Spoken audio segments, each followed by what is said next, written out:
শ্রাবণ মাসে সোমবার শিব ভক্তদের কাছে অত্যন্ত গুরুত্বপূর্ণ দিন।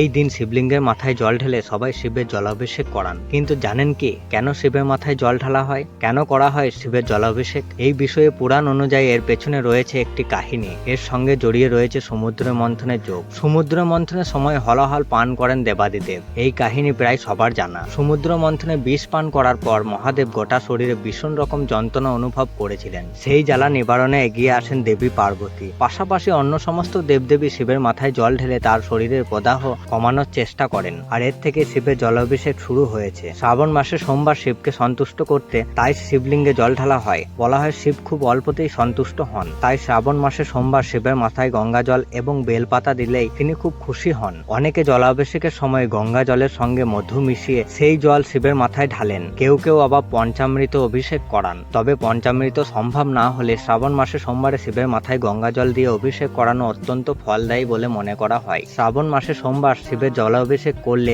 বিভিন্ন রকম সমস্যা থেকে মুক্তি পাওয়া যায়। সাংসারিক সমস্যা থেকে শুরু করে অর্থ সংকট অথবা দীর্ঘদিনের রোগ ভোগ। শ্রাবণে সোমবারে ভক্তি ভরে শিবের মাথায় জল ঢাললেই এই সমস্ত সমস্যা থেকে মুক্তি পাওয়া যায় বলে মনে করেন ভক্তরা। মেলে অপার শান্তি। হিন্দু ধর্মের শ্রাবণ মাস অত্যন্ত মহত্বপূর্ণ। এই মাসকে মহাদেবের প্রিয় মাস বলে মনে করা হয়। তাই শিব ভক্তদের কাছে শ্রাবণ মাসে বিশেষ গুরুত্ব রয়েছে।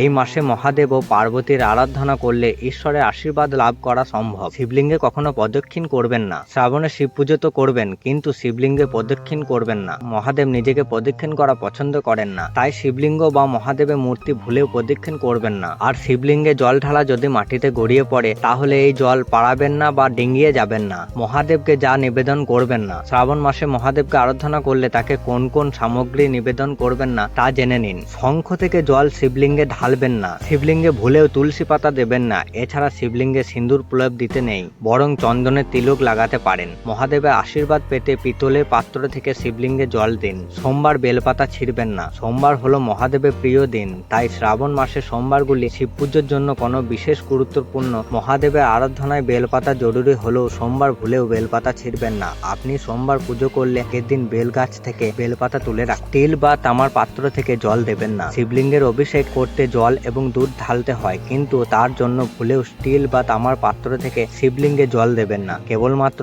পেতলের পাত্র থেকে শিবলিঙ্গে জল ঢালুন। শ্রাবণে উপবাসে দুধ খাবেন না। আপনি যদি শ্রাবণ মাসে উপবাস রাখেন তাহলে উপবাসের সময় ভুলেও দুধ খাবেন না। শ্রাবণ মাসে মহাদেবকে দুধ নিবেদন করুন। শিবলিঙ্গে দুধ ঢালুন। এর ফলে কোষ্ঠী থেকে চন্দ্রদোষ দূর হবে এবং মনের অশান্তি কমবে। কিন্তু শ্রাবণে উপবাসে নিজে দুধ খাবেন না। শিবলিঙ্গে জল ঢালার সময় আপনার মুখ যেন উত্তর দিকে থাকে। এটি বিশ্বাস করা হয় যে জল মূলত একটি ইলেকট্রাইট, বাতাসের চেয়েও অনেক দ্রুত গতিতে যায়। এভাবে শিবলিঙ্গের পবিত্র জল ঢালা শক্তিশালী কম্পন প্রকাশ করে এবং দেবতাকে শক্তি দেয়। এটি আভাতে নেতিবাচকে পরিষ্কার করতে সহায়তা করে এবং মন এবং জলকে এক হিসাবে সংযুক্ত করে। আর আপনি যদি মহাদেব শিবের মাথায় জল ঢালেন শ্রাবণ মাসে, তো এইসব নিয়মগুলি অবশ্যই মানবেন। আর যদি ভিডিওটি ভালো লাগে অবশ্যই একটি লাইক করে চ্যানেলটিকে সাবস্ক্রাইব করে কমেন্টে হর হর মহাদেব অবশ্যই লিখুন।